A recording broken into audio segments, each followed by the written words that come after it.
All right, good morning, everybody. It's now time for our Wednesday meeting, November 25th. Happy Thanksgiving. It's Thanksgiving here in the United States tomorrow.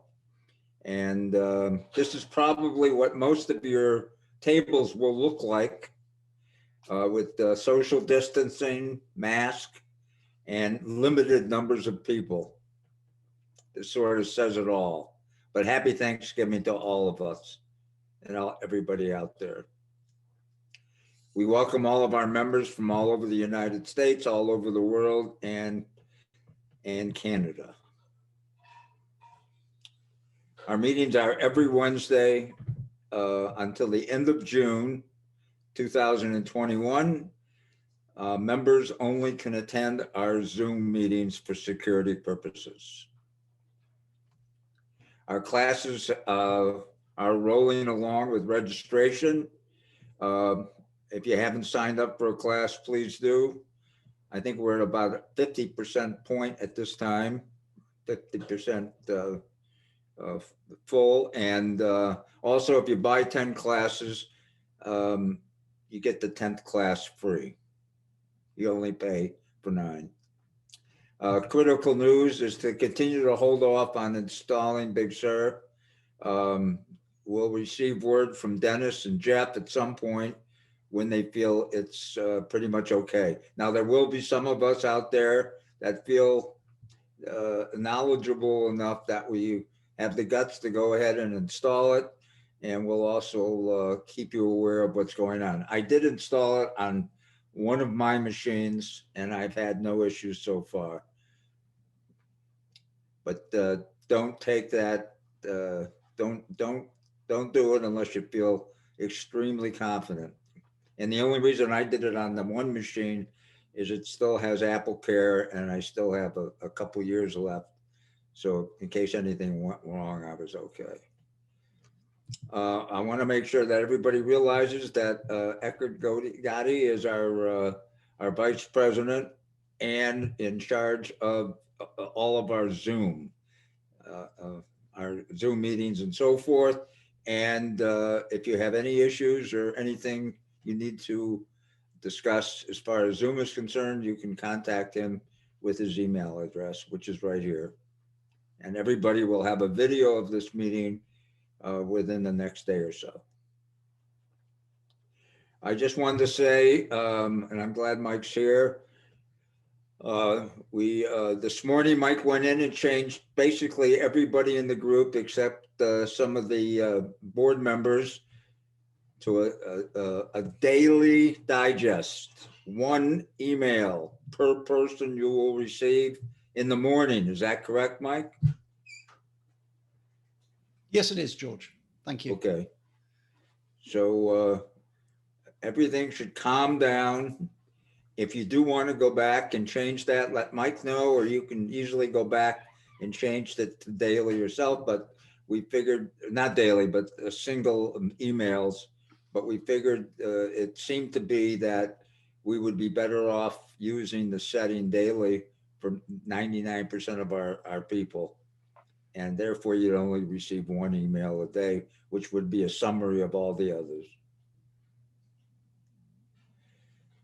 On December 9th, we have our iOS genius back with us, Mitch Bryers. In next week's announcement, we'll have more specifics on the meeting. It's basically a iOS meeting, questions and answers. And here's Mitch's email address. So if you come up with any questions, you can start emailing Mitch directly. It also is attached to all my announcements. The meeting next week is Bill Nice, Dr. Nice. He's a longtime member of the Naples Mac user group. And he is going to talk about Apple devices in your health care. And it should be a great, very interesting meeting. And I encourage everybody to attend. Today, I'd like to introduce Jim, who's going to introduce our speaker. Go ahead, Jim. It's all yours. Thank you, George. Our guest today is Charlotte Henry, all the way from London, England, and she's going to be talking about the Apple TV Plus 1 year later from its introduction. Charlotte's the Mac Observer's UK Associate Editor based in London. She's also written for City AM, London's daily business tabloid, Computer Business Review, and The Times, amongst others. A self-described media junkie, she's the host of the new Mac Observer podcast called Media Plus, looking at Apple and digital media in today's world. In a pre-interview with Charlotte, we've agreed that she's going to take questions at the end of her talk, not during. So if you've got something in mind that you want to ask, make sure that you hold on to it for a couple of minutes. And I'm pleased to introduce Charlotte Henry. Take it away, Charlotte. Hello, yes, thank you so much for having me. I should say I've deliberately left lots of time because there'll be lots of stuff we want to discuss and lots of questions. So there'll be plenty of chances for that. Now, let me just get I did a little, so that you weren't just staring at me in my living room. I thought I would get a few, get the presentation up, and then so I can share my screen with you.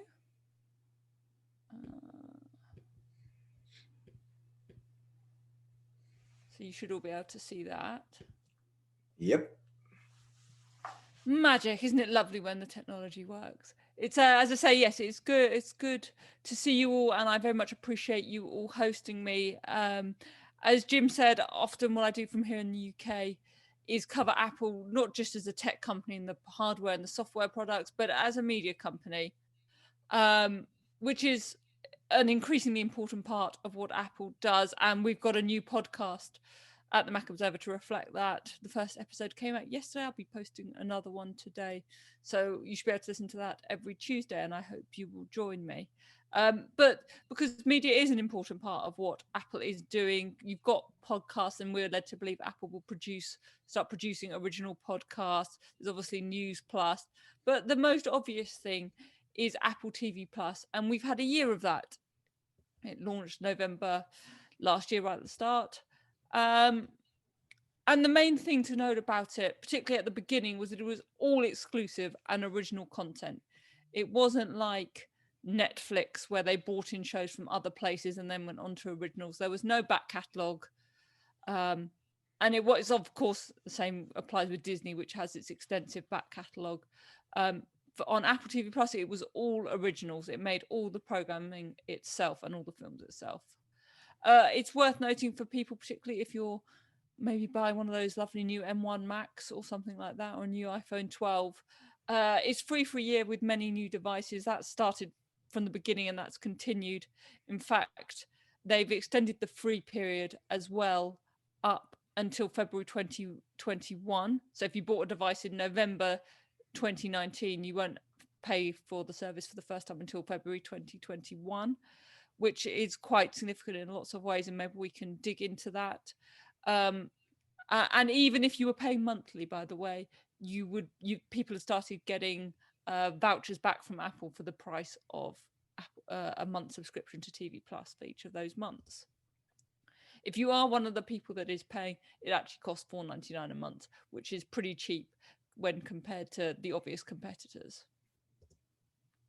And another thing I mentioned earlier, that it's all original and exclusive content. And what's important about that is it means Apple TV Plus is the same everywhere. It's the same for everyone, whatever country you're in, wherever it is available, what you see on TV Plus is the same.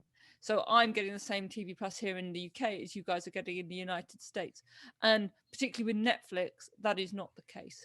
There's shows that appear on US Netflix that are not here. Each country, there's different rights issues across Netflix particularly. So that was also an important, and I think quite Apple way of approaching the issue. And interesting is we actually don't really know how many people have Apple TV Plus. Partly that's because Apple doesn't really give out numbers. And partly that's because most of the people, like, there's no direct subscription for most people. Most people get it at the moment, at least, as a result of buying another product. So you bought a new iPhone, so you ended up having Apple TV Plus as well. So it'll be interesting if we ever get numbers, how many people are watching it. At the moment, from all the data I've seen, it seems to be that Apple TV Plus, people use it as a complementary service. It's normally Netflix plus a couple of other things. And TV Plus is often one of those, as I say, mainly because people are not paying for it.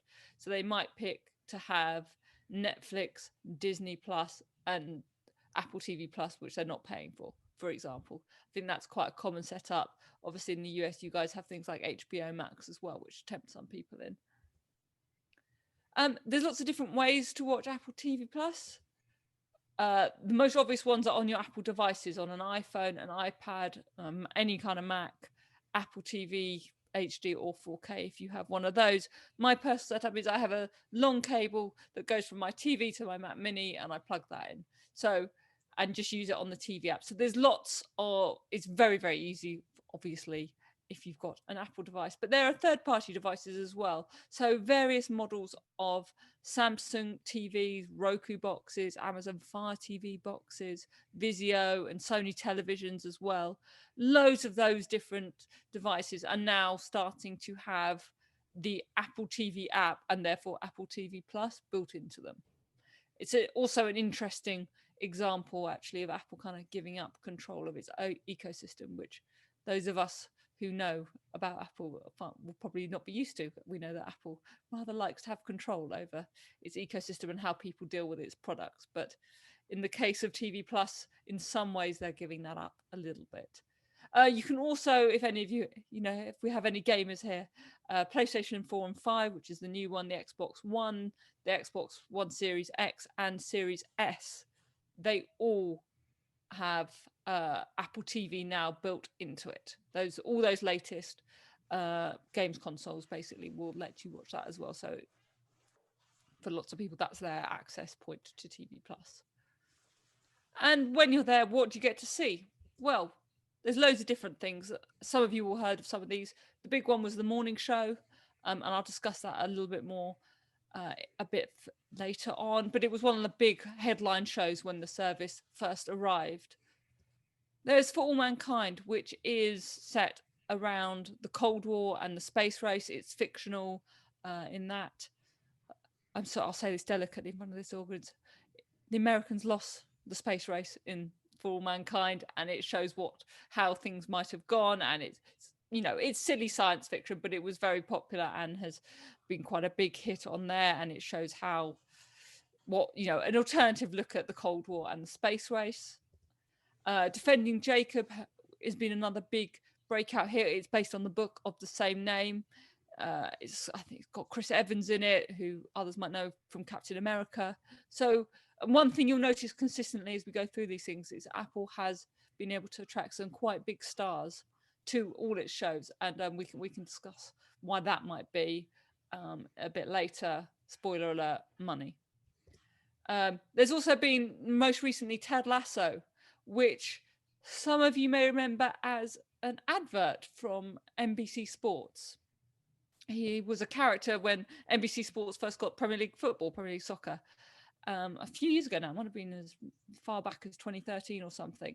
And just stars Jason Sudeikis, and they brought this character back. And again, it's a show I want to talk about in a little bit more depth a bit later.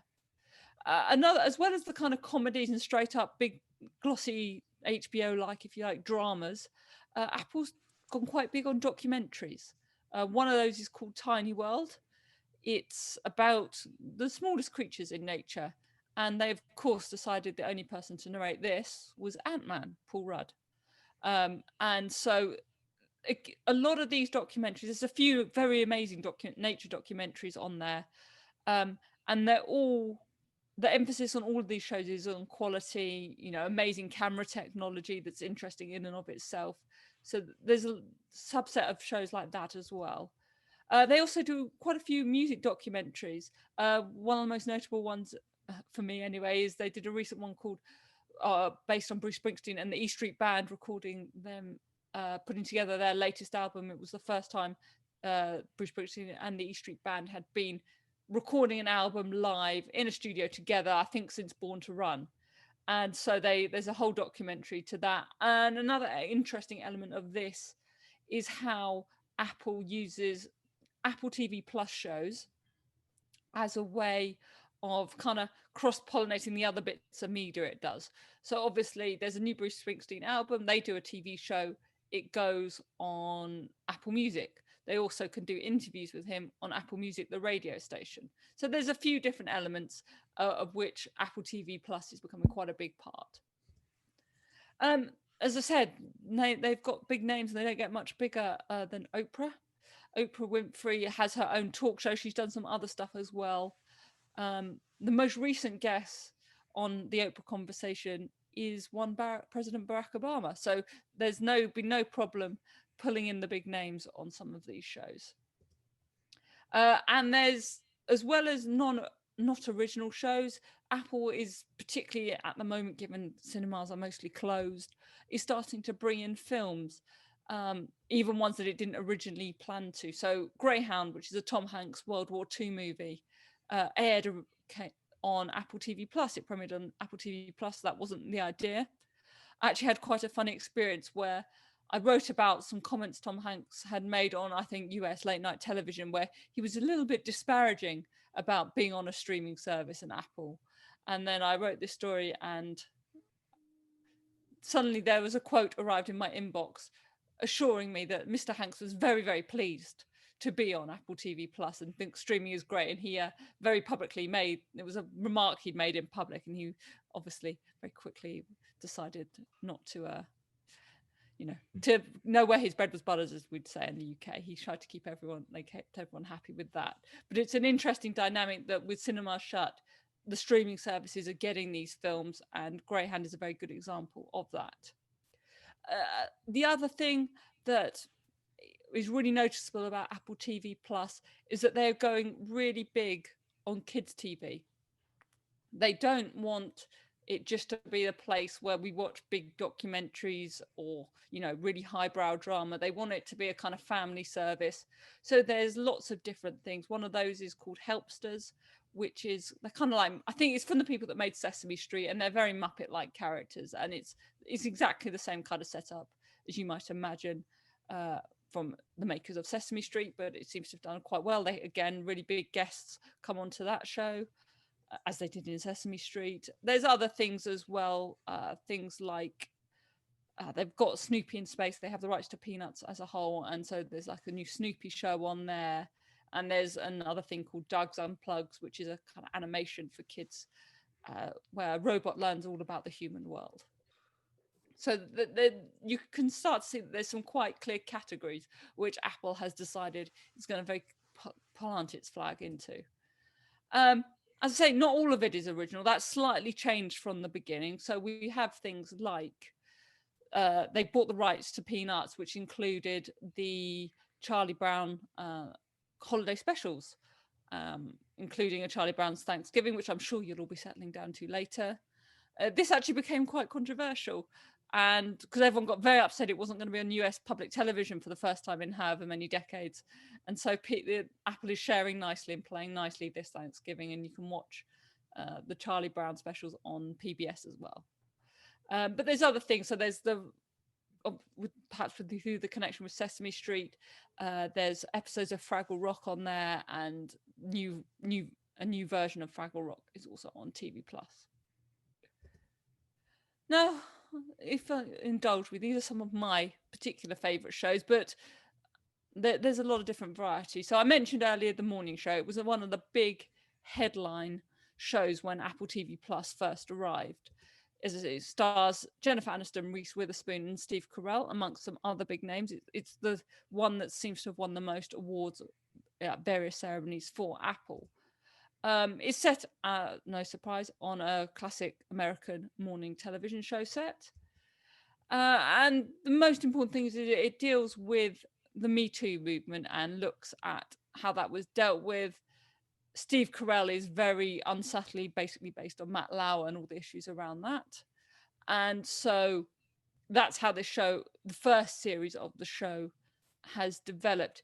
Interestingly, they rewrote the first series about as the Me Too movement and all those discussions took place.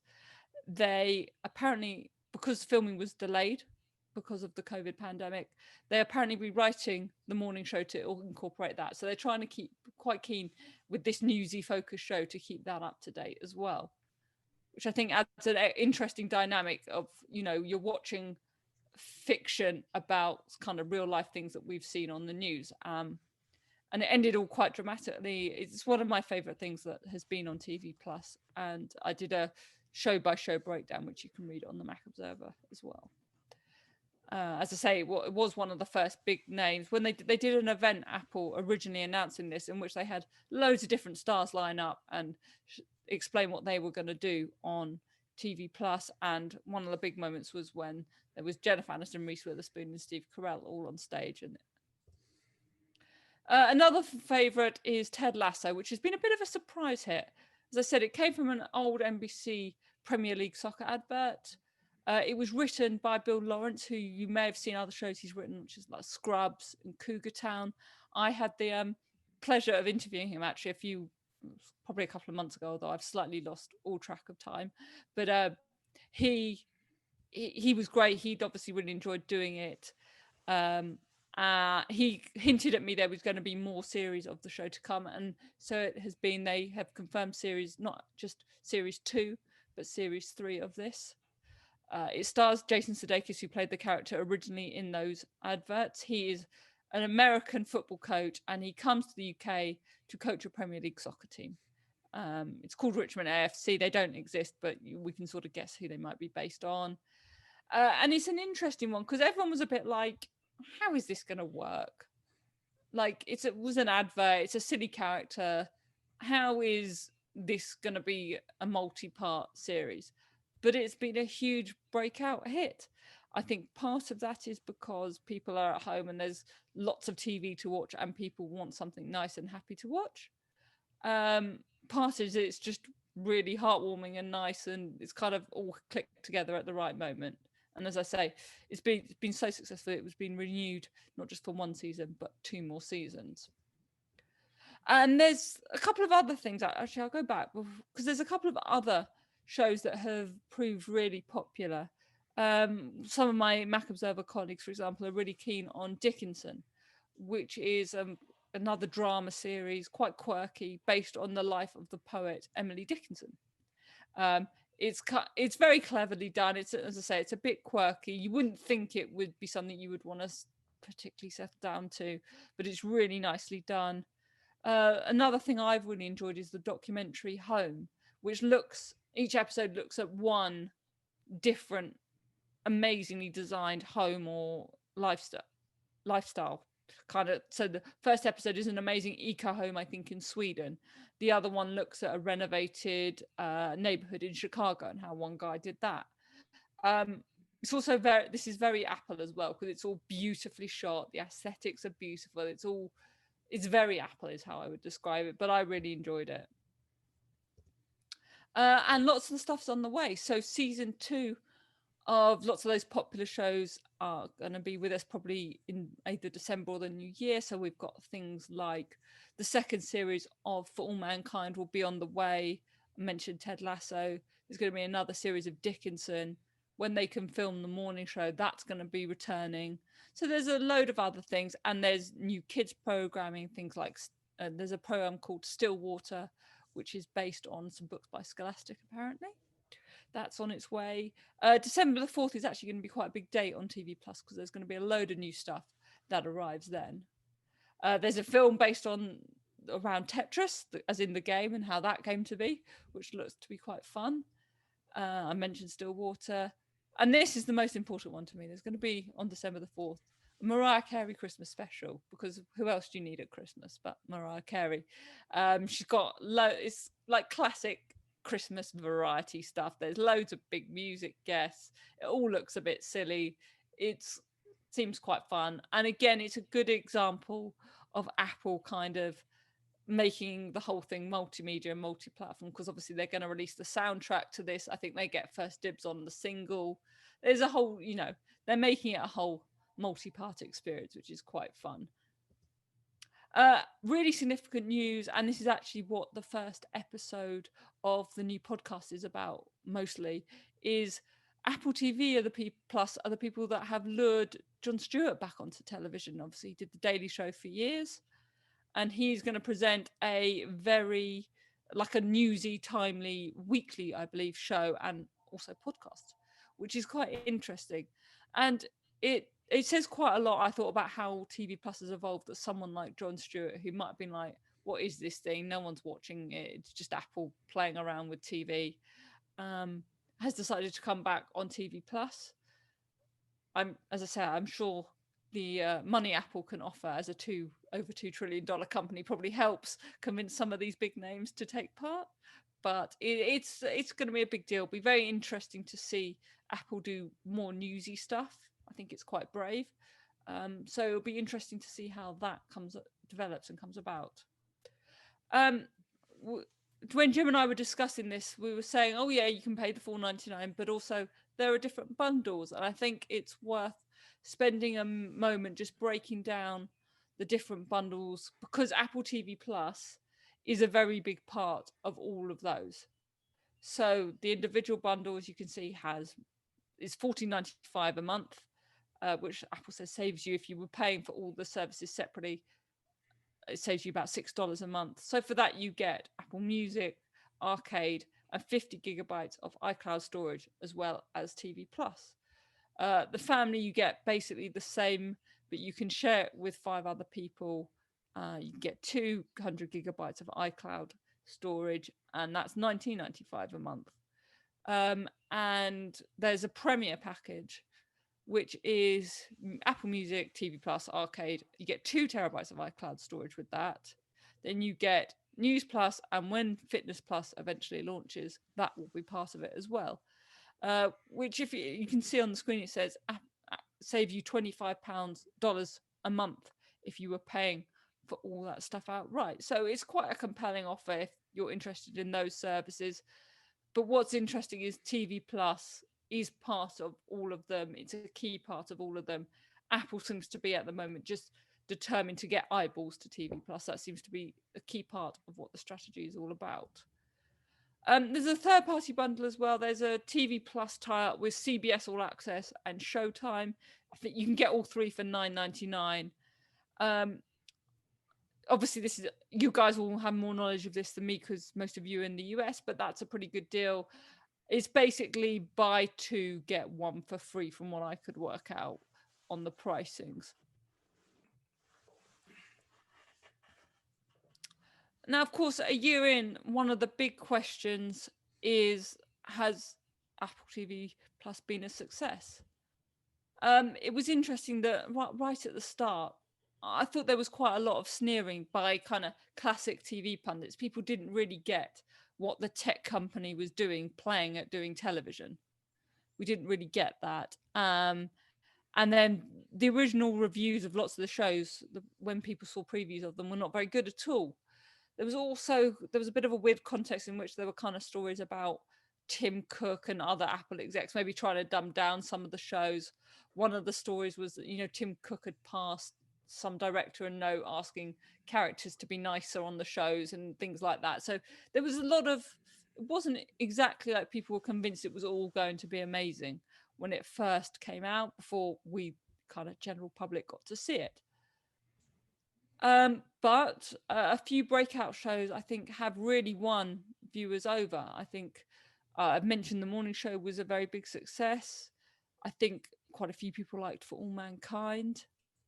The first real thing that we maybe didn't expect to be a big hit, but was Defending Jacob. The second waves of shows seems to have done a lot better, and that went down really well with lots of people. Presumably they'd read the book, but that did very well. And then Ted Lasso has just been this huge success that no one really expected. They thought it was just going to be a fun extra show on TV Plus, and it's kind of been one of the front running shows that they use to promote the program now. If you look the service now, if you look at Apple events and stuff, when they talk about TV Plus, it's often images of Ted Lasso that they use.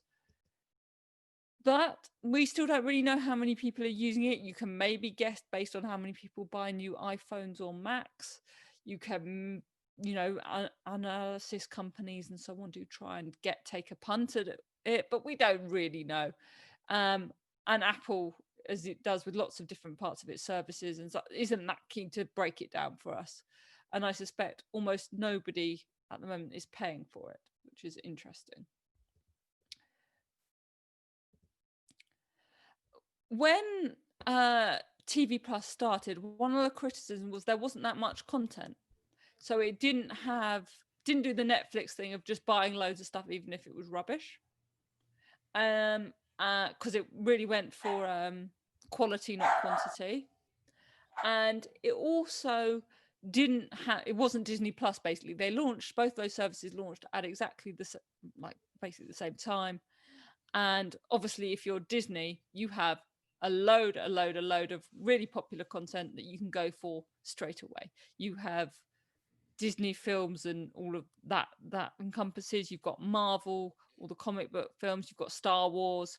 You've got the Discovery Channel stuff. There's a lot in there already as soon as people pay. And people are like, well, why would I bother with Apple TV Plus when it has like 3 shows? But as the months have gone on, as I outlined earlier, there has been loads more stuff, and it has become much, much harder to.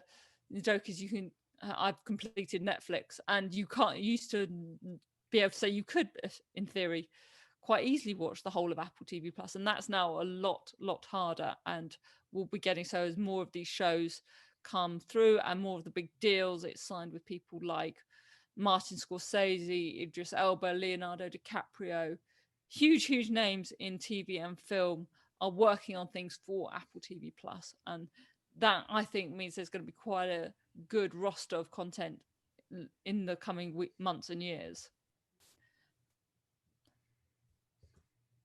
So, as I said, I wanted to leave a lot of time for questions because that seems the most useful thing to do in a meeting like this. So I'm happy if there's anyone has got any questions or wants to dive into something more specific.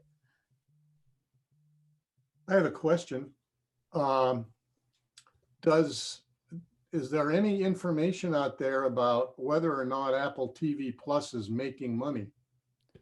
No, there isn't that I know of, for mainly because, as I say, Apple doesn't really break down user numbers, and it certainly doesn't break down how many of those user numbers are actually paying.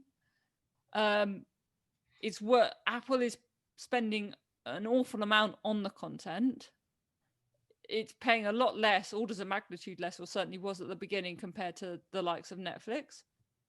If you ask me to guess, I would say no, it's not making money. I also suspect that doesn't bother Apple very much at this point. I have a question. I've been watching Apple Plus TV, and I love the morning show, and I just started watching On the Rocks. Oh yeah, I need to sit down and watch that one. That's a movie, isn't it? But what my question is about CBS Access and yeah. So because I'm getting this free now, why I would have to pay $9.99 to get the others, even though I'm getting this free? And I have to be honest, it's not something I can answer too much about, simply because I don't have access to it here. But it's worth looking. There is a bundle of $9.99 that gives you all 3 of those services. Even though I'm getting Apple Plus free. So. Even though you're getting Apple TV Plus free, you're basically getting both for the price of one. You may calculate that it's not worth your I guess not until I have to pay for Apple Plus. And I think that's a lot of what people are making the decision with the bundle as well. Until you have to pay for almost all of them, is it worth it? We actually did some maths over at the Mac Observer, and if you're just getting TV Plus free but want all the other services in any of those Apple bundles, it's worth paying for. You're still saving quite a big chunk of money per month. So I would check with your CBS, and because you get Showtime as well, don't you? Yes. With that bundle. So it's worth checking what you're getting and what you want. Okay. Charlotte, this is Jim. Hey, Jim. Hi. I just want to chime in on 2 things. the Showtime CBS All Access bundle that you mentioned, Mm, that's the premium level of CBS All Access. So that correct. means you can Yeah. watch all of the CBS programs without commercials. So it's, as you mentioned, because most of us get Apple TV Plus for free, it's basically you're buying Showtime and you're getting CBS All Access for free. And if you're a Star Trek fan or Exactly. a good wife Exactly. fan, that's a good thing. The other thing I want to mention is you briefly mentioned Martin Scorsese. The thing I'm Mm. most excited about for 2021 is a project that Martin Scorsese and Leonardo DiCaprio will be doing called Killers of the Flower Moon. Yes. Killers of the Flower Moon was a hit. You're very excited about this when we talked yesterday. I Yes. am. And the thing has been bouncing around for about a year and a half between production companies, and finally Apple stepped up and took it on. There was some issues about scripts, but it was a very, very big seller in 2017 as a book, and it's a nonfiction book that reads like a novel. And I'm excited that Martin Scorsese and Leonardo DiCaprio are going to take this on because I think it's going to be great. Yeah, so they're working on that project, and I think there'll be others. So, as I said, loads of big stars have signed these first look deals. Whether there's Idris Elba, there's, as we said, Leonardo DiCaprio and Martin Scorsese. There's a whole host of big names who are going to produce content for Apple TV Plus.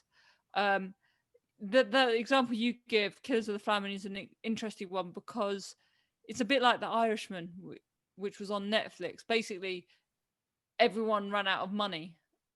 The traditional studios ran out of money to make these shows because they were, so big, so long, so Martin Scorsese, and it's the kind of tech companies, Apple, Netflix, that have the extra bit of money to pay for them. And that's also interesting in the context of something like Greyhound, which is there. People would have gone, I'm sure, to see a Tom Hanks movie, people would have gone to the cinemas if they basically weren't closed. But again, Apple had the money and the ability to distribute that film. And I think that's going to be something we see a lot more of, where big name films appear, which is what happened with The Irishman, which, as I mentioned earlier, which is a Netflix film. We're going to see lots of deals whereby a streaming service and cinemas put out a product very closely in time. We've already seen that with the new Wonder Woman movie. Is a perfect example. It's going to be debuting simultaneously in the theaters and on HBO Max on Christmas Day. And if you got HBO Max, you got Wonder Woman 1984. Yep.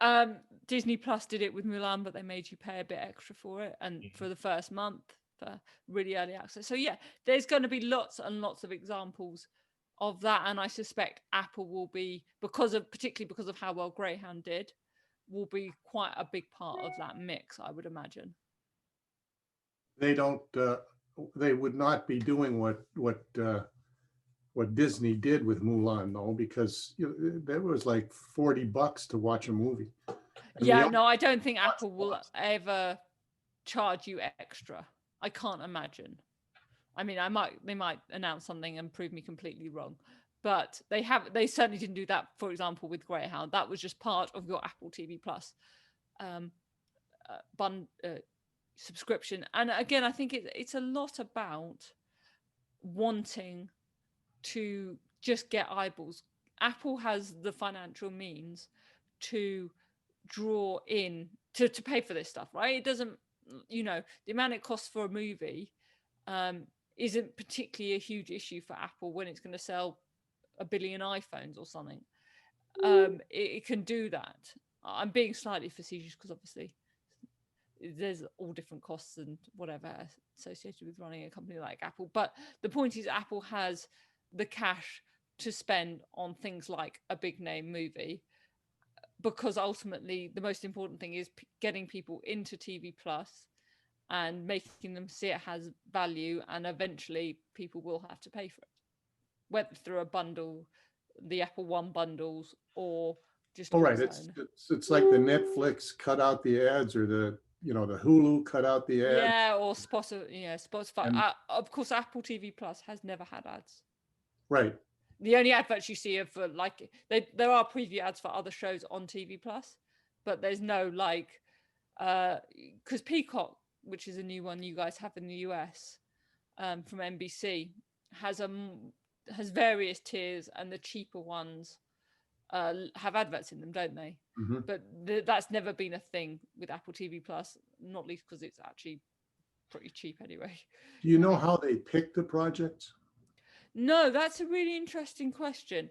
I think if you look at what there is, there's clearly a general aesthetic, isn't there, that Apple is going for, and Mhm. that's why I was keen to break it down, those different genres of what it's doing. There seems to be three or four maybe different things it's doing. So it's doing these big drama series that you can kind of imagine, like you can imagine the morning show being on HBO, or those kind of things. And it's got kids TV so that it's a family project, and then it's got these big documentaries as well, which I guess is its kind of attempt to be Discovery, with another challenge to Disney Plus. So those are the big things, and then there's the extra big name stars of like Oprah, and now you're going to have Jon Stewart, and so it's playing a bit with current affairs as well, but that's not its big thing yet. The big things are the dramas, the kids TV, and these kind of documentaries of various kinds, and I think that's what it's focusing on, and I think that makes it's trying to have an aesthetic, isn't it? And I think Right. that's quite important to the service. One of the things, this is Jim again. One of the things I've noticed, Charlotte, on searching Apple TV Plus, is the presence of a lot of in-depth stuff too. Some background stuff on the Yeah. actors, on the directors, biographical information. Sort of, if you're a DVD junkie and you like the extras on DVD, or I'd never thought of it like that, but that's a very good way of putting it. Yeah. Uh, If you look at a lot of, if you look at a lot of TV Plus, I can get my screen up and show if you want. There's really good examples of this. So I'll find one that's, here. So we're not going to run into rights problems here, are we? no, I won't play anything, but it's worth having a look quickly about how you can do it. So where's my share screen button? Gone. This is the problem. I made the mistake of going to Big Sur. Now it seems to have changed my Zoom. But anyway, here we go. So here's a really good example of it. You've got the Bruce Springsteen documentary Letter to You. And there's trailers and then a bunch of related content. If you go, say, to, I think the morning show probably has some, Ted Lasso has some. There's all different related content and other bonus content, which, as you say, the kind of thing you might see on a DVD. A lot of this, I have to say, has popped up on YouTube as well. They often release this stuff on YouTube, but it's kind of all part of the offer of TV Plus, is that you get a variety of related content as well. By the way, if Charlotte had clicked on that, this is Alan Weinstein from Marcia. If Charlotte had clicked on one of those things and played it, would it actually play? I know it would probably be violating some rules, but would it actually have played? Sure, yeah. I mean, you're really not. I won't test it, but yeah. But I mean, legally, are you allowed to play something that you paid for to all the rest of us? Oh no, I think probably there would be some rights management there. No, I think depending, there's if you're doing an educational presentation, you have the right to share it with your students. So that wouldn't be illegal. I do have a question about Please. how many people use it. When you buy an Apple product, you get Apple Plus for free. I'm wondering, I guess you can't tell, but I'm wondering how many people actually use it when they get it for free. I mean, you know, I bet a lot of people don't even realize they get it, or if they get it, they could care less. They don't buy the Apple product because the Apple Plus comes with it. So I'm wondering how many people ever use it, even when they get it for free. Yeah, I think that's a really interesting question. And Apple is unlikely to ever really give us the answer. But I suspect there are a lot of people that don't realize they get it for free. You know, I've even had conversations with friends who are like, oh, I fancy one of those new Macs. I was like, oh, that's cool. They're really nice. And you also get this for free. So I suspect there is a large part of that. The device, just if people are interested, devices you get it for free are so basically I like to think of it as anything where you could watch Apple TV Plus, you get it for free. So phones, iPads, Macs, and obviously the Apple TV 4K. I got mine with a pencil. Really? I swear to God, I didn't buy anything new except an Apple Pencil, and I got free Apple TV Plus. Really? I can't trace it to anything else. How much was the pencil? 70. It was a generation 1. I think it was $79. When did you, prior to that, had you bought an iPhone recently? Like No, September before? No, I've got an iPhone 10. iPhone 10. Yeah, and I bought the pencil probably around this time last year. You've either got very lucky or you've got it from a product that you didn't think qualified, because I'm very, very certain that the pencil, it doesn't qualify because they wouldn't give it that. I think one of the big questions, Charlotte, and I'd like to ask your opinion on this is, Please. Suppose Apple had not given it away for free. Is it worth $5? Is it worth $5? I think for lots a month.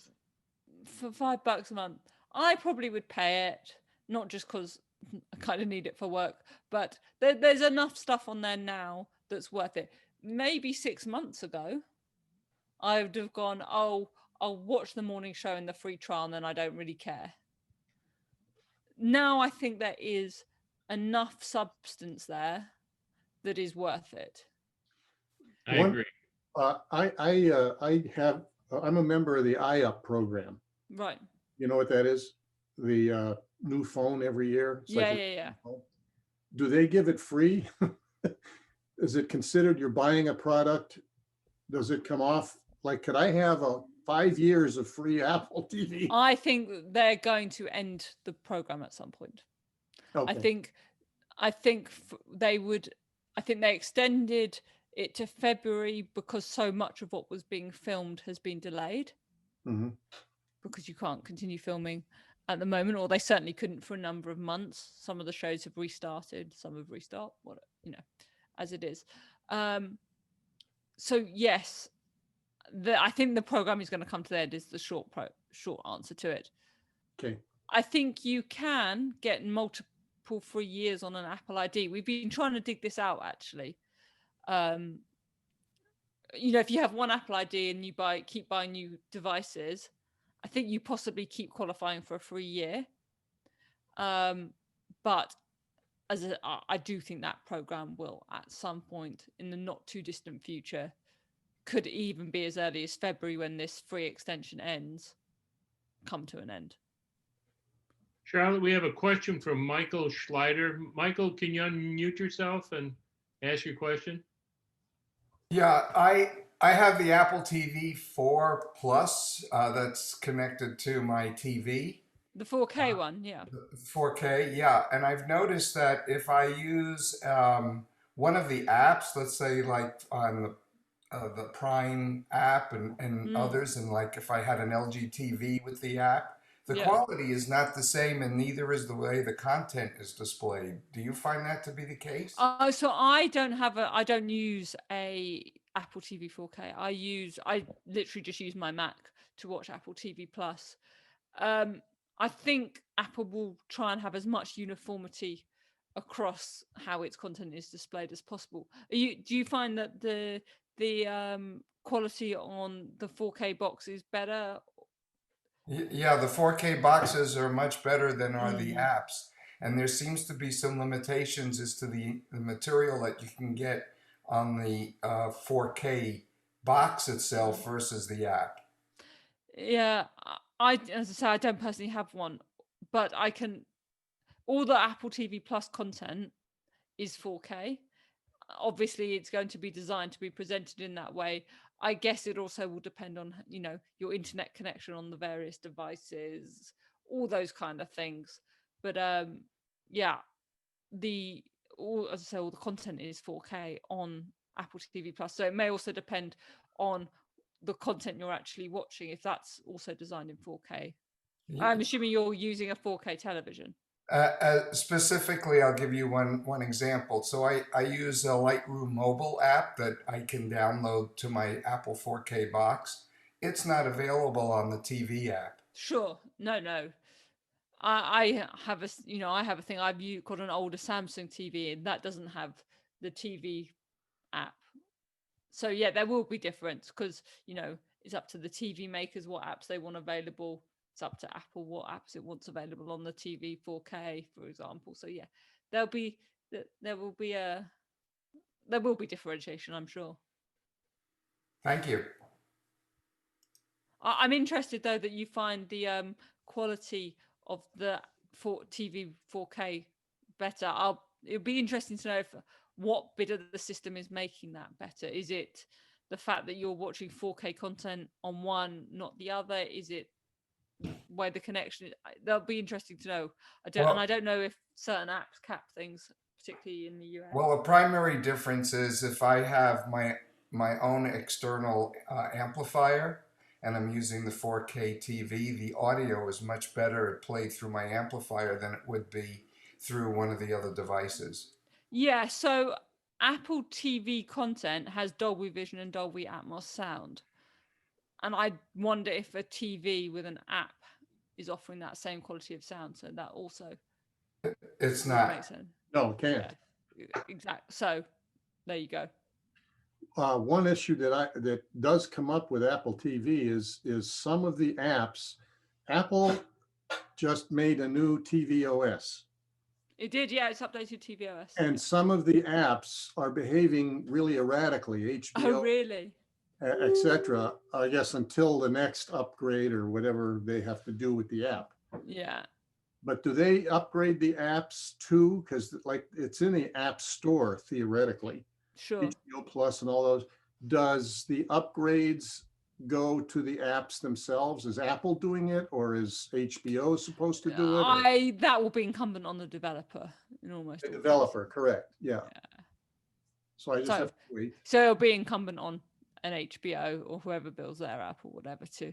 Sure. No, I imagine with these big media companies on that Apple works with, that they work with the developers and so.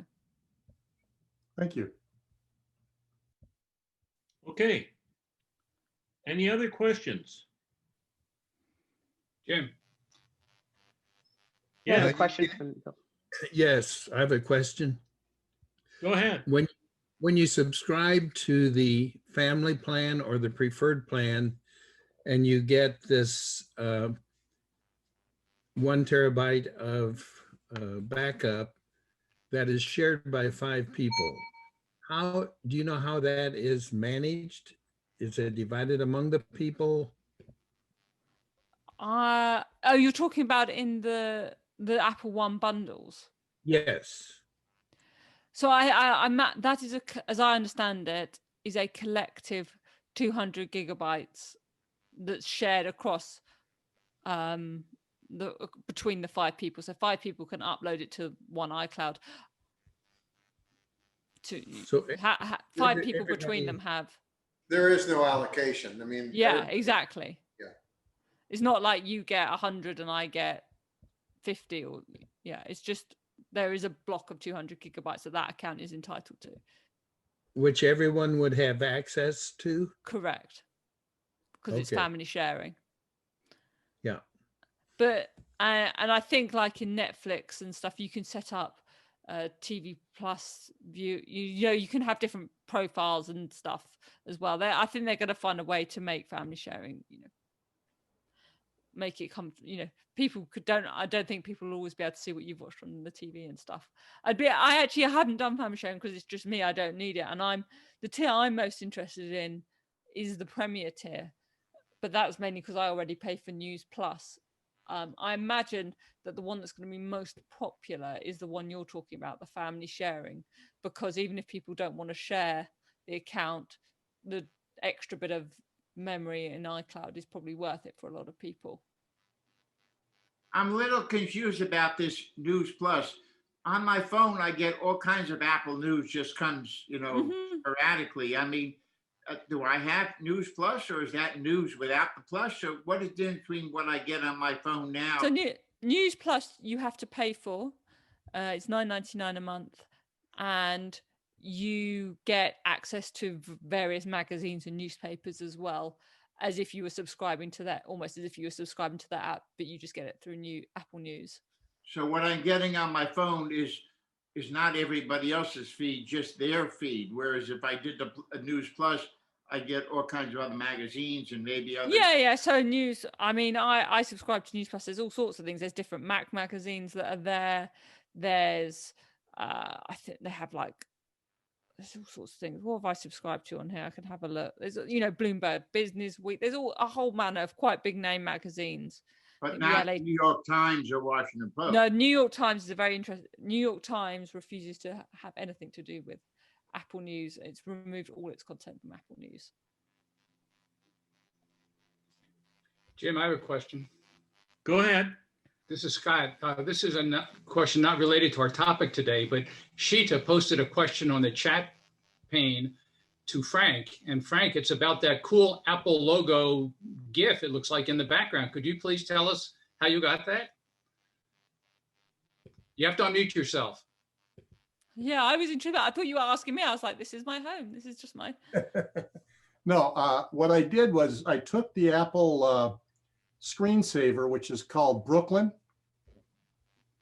and then I use a screen recording program called ScreenFlow. So I ran Brooklyn full screen while recording it. And then I waited for it to repeat and then stop the recording. And then I went into Final Cut Pro, you know, because it becomes a .mov, and I cut it to make it loop the way I have it looping. I eliminated some of the pieces too, some of the stuff I didn't like. There's way more patterns in the Brooklyn screensaver. You should, if you Google, I think it's free. I'm not sure where I remember getting it from, somewhere in Apple, but you can have that as your screensaver. And then if you have a screen capture program, you can do the same thing. Sure. Oh, well, that's great. Very clever. Well done. Very nice. Movie, if you want it, I'll put a link up for it. I'm sorry I missed that question, Frank. I misread it when Sheeta posted in the chat room about your background. I thought she wanted to know whether you had a PhD or an MS. No, Frank, I'll be talking to you later. Okay, sounds good, Sheeta. All right, bye-bye.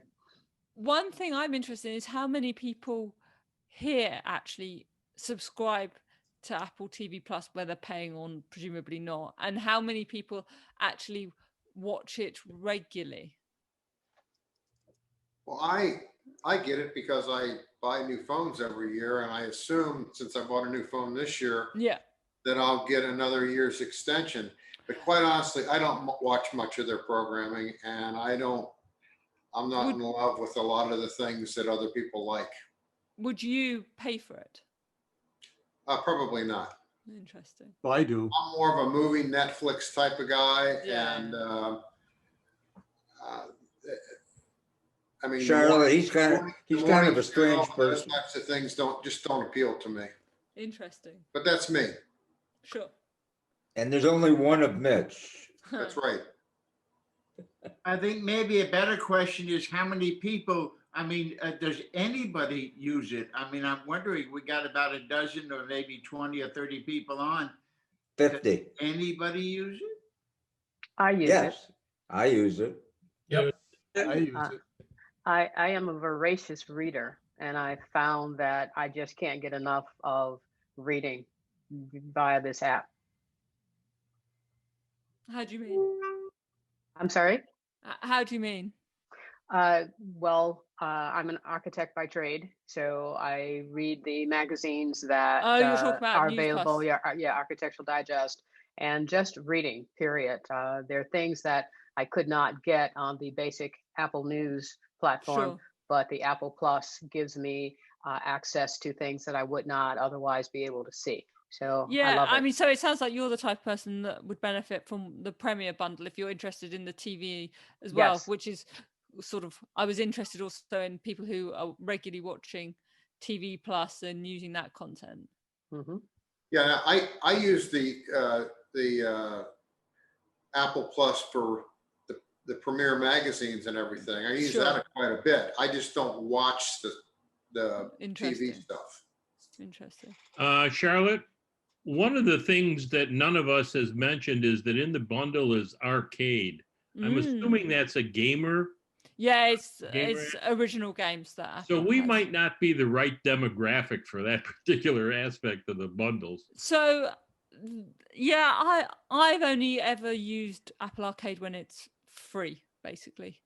There's some quite good games on there. It just wasn't didn't have the value to me to pay an extra monthly subscription. There's lots of people that like the games.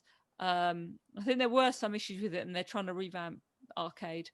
But I think we have, given also this kind of subject of our conversation, the context of the bundle really is getting more and more people to watch TV Plus. To me, that's what's really important. And, you know, if you also have iCloud storage and more in the Apple ecosystem, Apple is really happy about that. You basically, you have to think you're basically getting one thing, particularly in that basic bundle, for free. So if you want to watch TV Plus and you use iCloud storage anyway, the other, you know, you're basically getting the games. Even if you don't use them, you're still saving. If you really had the time to go through Apple's business reports, do they separate out their income from each one of their components, like from entertainment, from iPhones, from iMacs, from iPads, or iPods, or all the other pieces? No, they've done that less and less and less as the years have gone on. You know, you can sort of break down bits, but it's the categories they use, as I understand it, are relatively broad. So that's why I say we don't really know. You know, Netflix in its results will tell you exactly how many people are subscribed to Netflix. We don't really know how many people are subscribed to Apple TV Plus. And I All right, we're getting close to the end here, Charlotte. This is your last chance to give us a little more information about your new podcast. For example, do you have guests? Yes, we have lots of different guests. I have a guest, at least one guest every week. So I started off with Kelly Gamont, who is my she's my colleague at the Mac Observer. She hosts our daily podcast, which is the Mac Observer's Daily Observations. And we often talk about this kind of subject that we've discussed today on that show. So she is we did that, and we discussed largely the Jon Stewart return. The next show, which I'm going to publish today, and then it's going to be every Tuesday, is with Tom Merritt, who you may know from the Daily Tech News show. So he's my next guest. And then, there's going to be a wide variety of guests. Some, you know, Apple people, some media people. But the idea is to get a broad perspective on Apple's place in the digital media ecosystem. Okay. I think we are done for today. Thank you, Charlotte. Charlotte, thank you very, very much. This was a great meeting, and Jim, thank you. And I'm assuming everybody enjoyed it. Any comments from the group?